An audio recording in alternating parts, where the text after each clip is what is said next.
It started like any other night in America, a Thursday, the kind where the nation's nerves were raw from another long week of scandals, headlines, and half-truths.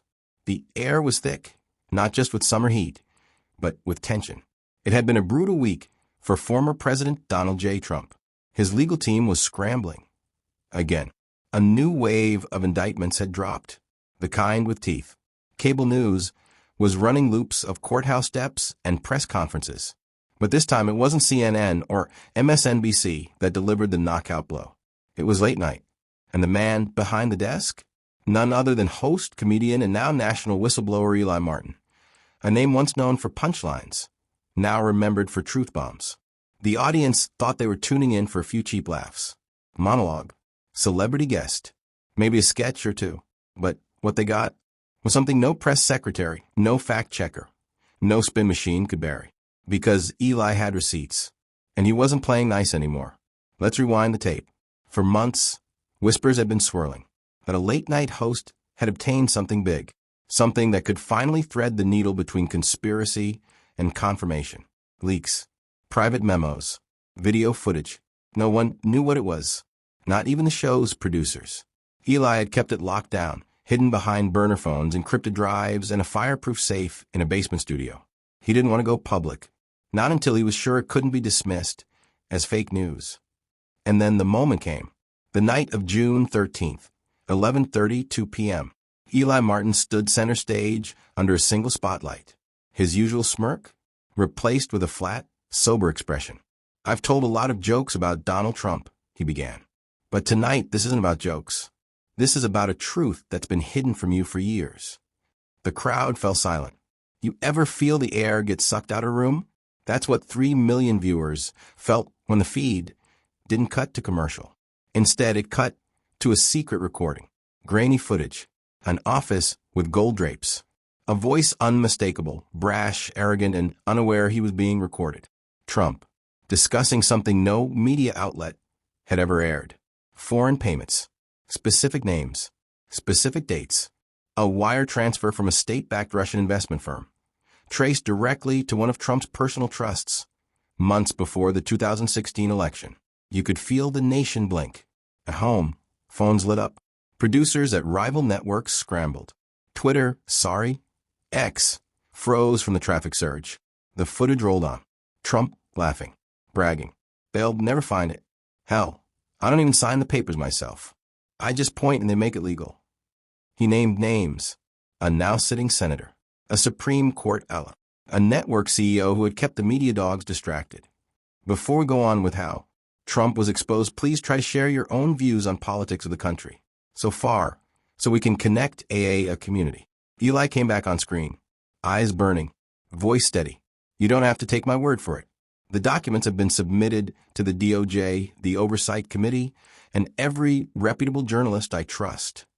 And then he dropped the line that would go viral before the commercial break. "You're not watching comedy tonight. You're watching history reroute itself live."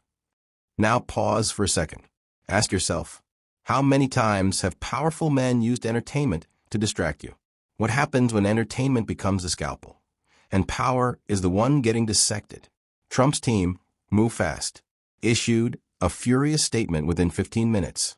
Another witch hunt, another lie, total fabrication from a third-rate comic who's clearly mentally unstable.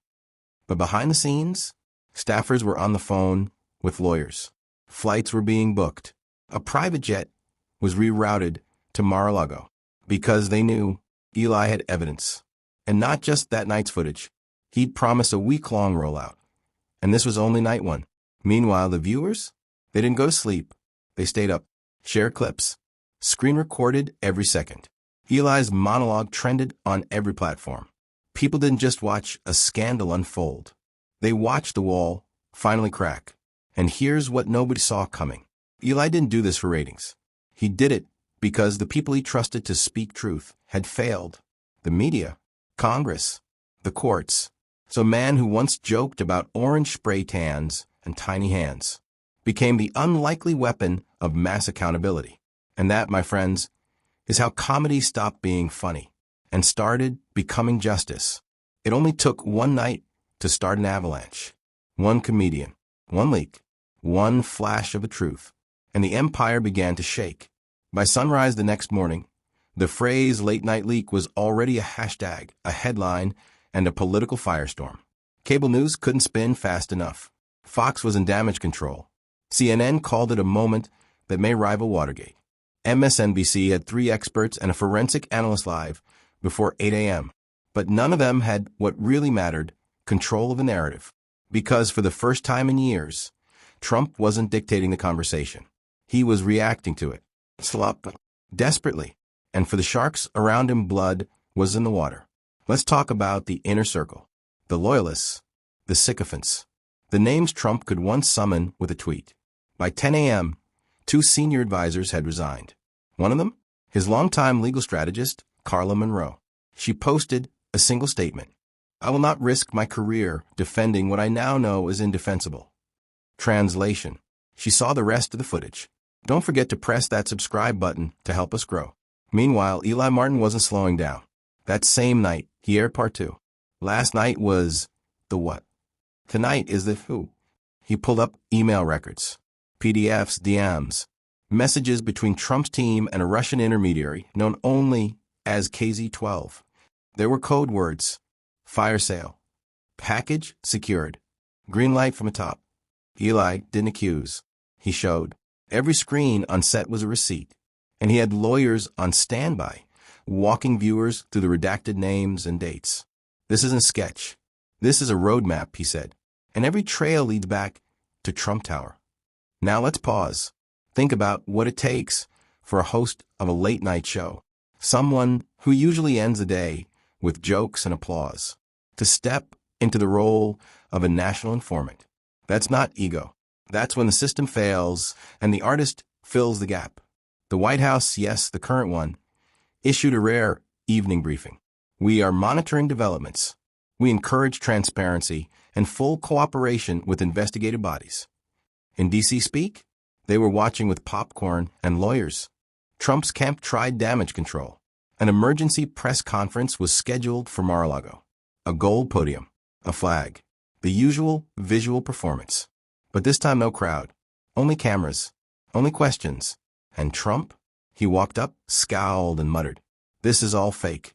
And the guy behind it? He'll be hearing from my lawyers." He didn't deny the footage, didn't deny the emails. He just called it mean-spirited. When a man accused of treason is more offended by tone than facts, you know he's cornered. That same day, 3 Republican senators gave subtle but sharp statements. We believe in facts. If these claims are true, it's serious. The American people deserve answers.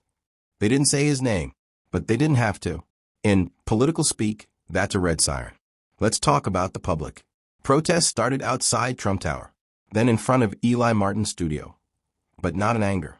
People were showing up with signs. Late night for truth. Eli for Congress? More receipts, please. Back at the DOJ, an emergency task force was activated. Not because of the allegations, but because of the proof. Eli had submitted everything. Encrypted, verified, chain of custody intact. And he wasn't even done. He teased a 3rd episode. The teaser? We've covered money. We've covered names. But what about silence? What was kept quiet and who made sure it stayed that way? You ever see a man unravel in slow motion? Not on a stage, not in a debate, but in real time. As the lies he built his empire on come undone? That's what the nation was watching. A man who once ruled headlines, now reduced to responding to a monologue. Trump's base? Split. Some were doubling down, posting. They faked everything just to stop him from saving America. Others were quietly backing away. Old allies unfollowed.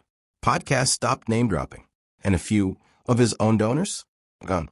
Because when Eli Martin pressed play, he didn't just expose a scandal.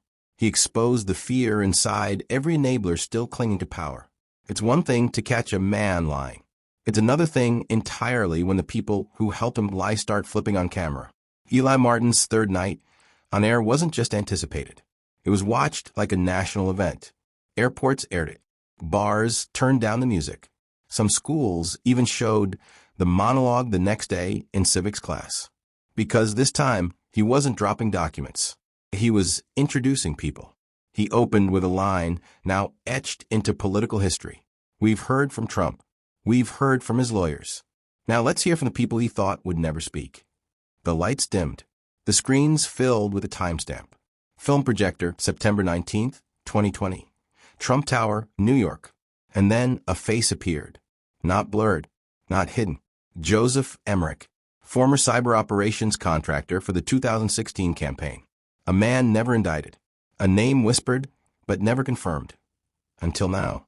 I was told to scrub files, transfer assets offshore, set up email servers under dummy corporations. And I did it. For a while, I did all. The audience gasped.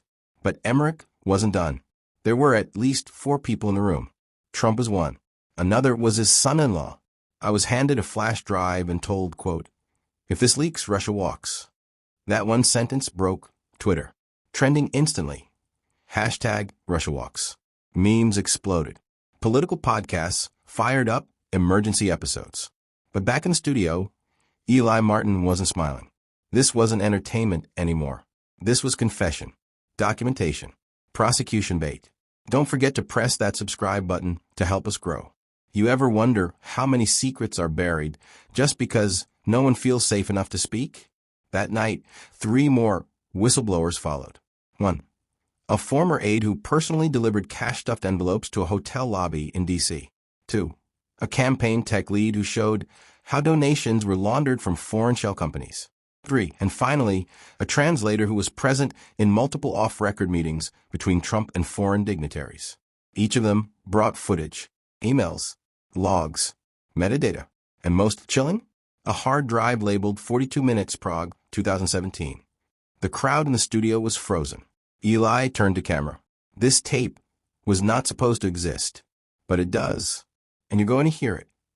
They played a redacted audio clip, 2 male voices, one identified as Trump, the other, a Russian oligarch with confirmed ties to state intelligence. "You handle the media storm," Trump's voice says. "I'll handle the rest." Then laughter. Glass clinks. End of clip. That 10-second exchange? It wasn't politics. It was negotiation. And the American people? We were the collateral. The White House immediately released a statement. "We are aware of the tapes released on the Eli Martin Show. Federal agencies are reviewing the material and taking all appropriate steps." That was code for the DOJ just got real busy. Now ask yourself, why did they choose a comedian to leak all this? The answer's simple. Because no one else had the guts. Traditional networks? Tied to sponsors. Government agencies? Paralyzed by bureaucracy. But Eli? He had a studio, a script, and a spine. He wasn't just reporting truth. He was weaponizing it. The next morning, a special counsel was appointed. Subpoenas flew out like confetti, and congressional leaders who had been silent were now demanding hearings. Even Trump's closest allies were going radio silent. No tweets, no pressers, just a collective shrinking into the shadows. Because now, the evidence wasn't speculation. It had faces, voices, timestamps. And Eli? He ended the broadcast with a warning. There's more. And to those watching in boardrooms and backrooms and bunkers, if you think this ends with a 3-night special, you're mistaken. You ever see an empire fall? Not with missiles or mobs, but with truth, spoken by the very people who once kept it buried? That's what this was, a slow-motion collapse, unraveling under the weight of secrets too heavy to carry any longer. And the question wasn't if Trump would respond. The question was, would anyone still believe him when he did? You ever watch a man unravel on national television while trying to convince you he's winning? That was Donald J. Trump. The night after Eli Martin dropped the Prague tape, he had stayed silent for 72 hours. Unusual for a man who once tweeted through hurricanes, indictments, and impeachment trials. But silence wasn't strategy this time. It was fear poorly disguised as preparation. And then he snapped. 8:01 p.m. Eastern Standard Time. Mar-a-Lago, a podium, 2 flags, and a crowd that felt suspiciously paid to be there. Trump stormed out, red-faced, sweating. Not the confident, crowd-whipping maestro his followers worshipped. This country, he began, has fallen victim to one of the greatest hoaxes of all time. A clown with a talk show has hijacked our democracy. His voice cracked mid-sentence. This Eli Martin guy? He's not a patriot. He's not even funny. He's a disgrace. And let me tell you something. Russia has done nothing wrong. Wait, what? The moment he said it, you could feel the record scratch in every newsroom. Russia has done nothing wrong. He looked up, realized the silence, flinched. Fox News cut away within seconds. MSNBC stayed. CNN muted the audio and ran analysis live. But the clip? Already online, already viral, posted raw with the caption, "Trump defends Russia while attacking a comedian. This is your leader." The hashtag Putin's puppet trended within the hour. Backstage, Trump's own aides were caught on leaked audio scrambling. Did he just say that? Kill the feed. Kill the feed now. Meanwhile, across the country, Eli Martin was quiet. He didn't even do a show that night. He didn't need to. Don't forget to press that subscribe button to help us grow. Because, for the first time, the weight of truth had done something the justice system couldn't. It made Trump look small, powerless, exposed. You ever watch someone shout into a megaphone and realize nobody's listening? That was Trump. The reporters at Mar-a-Lago didn't yell questions. They just looked stunned. One brave voice asked, "Do you deny the voice in the tape was yours?" Trump stammered, I didn't listen to it. My lawyers told me not to." That was all America needed. Because guilty men don't need legal advice to say, "That's not me." And here's the twist. That same night, a congressional subcommittee voted unanimously to launch a formal investigation. Democrats, independents, even a few moderate Republicans. Because now it wasn't about left or right. It was about truth. How do you fight a lie? Not with anger, with evidence, with voices, with clarity that cuts through noise like a blade. And Eli Martin? He wasn't done. At 10:45 p.m., he tweeted, "Tomorrow, final broadcast. The moment you've all been waiting for." Cryptic, ominous, explosive. The tweet got 3 million likes in 2 hours. Meanwhile, Trump's world was collapsing behind closed doors. Donors pulling out. Events canceled. A New York Times piece reported that even Trump's most loyal insiders are quietly looking for exits. Jared Kushner? Nowhere to be found. Ivanka? No comment at this time. And Melania? Last seen in photos from Paris. Alone. Inside Mar-a-Lago. Trump was yelling at screens. Yelling at aides. Yelling into phones. But here's the image history will remember. A former president. Alone in a palace of gold curtains. Screaming at a TV, while a late-night host dismantled everything he'd ever built. Eli closed out his teaser broadcast with the words, "Tomorrow we bring it all home. You've heard the names. You've seen the tapes. Now you'll learn what they were trying to hide from you this entire time." Don't forget to press that subscribe button to help us grow. And just like that, America was holding its breath.